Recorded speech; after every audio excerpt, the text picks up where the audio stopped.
This is the part where you gather, where you pause, look back, and bring together the clues that your systems have offered you so far. Not to finalize anything, not to solve problems, but to see, to let the system begin to truly show itself. Collect your friction maps, your notes, and all of the things you wrote down along the way. Put them all in one place, whatever feels good to you. A notebook, a Notion page, a notes document. Keep it simple and organize this into 3 categories.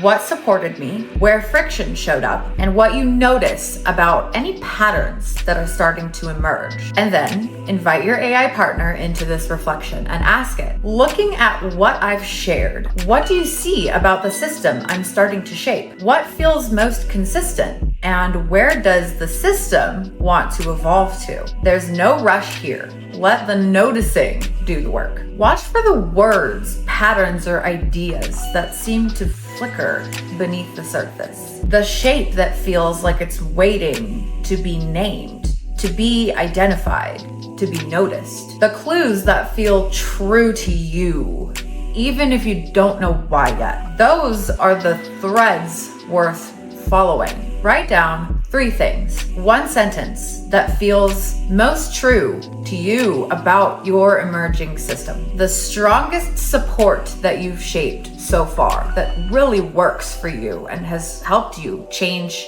your reality. The piece of friction that taught you the most about yourself. This is your proof. This is evidence of what you've shaped and evidence of what's beginning to reveal itself beneath the surface. This moment, gathering, noticing, naming. This is the bridge to what comes next. Your systems are not finished. They're only beginning to take shape, to speak. You're preparing to meet the part of yourself that's been shaping all along through this process. Next, we cross the threshold.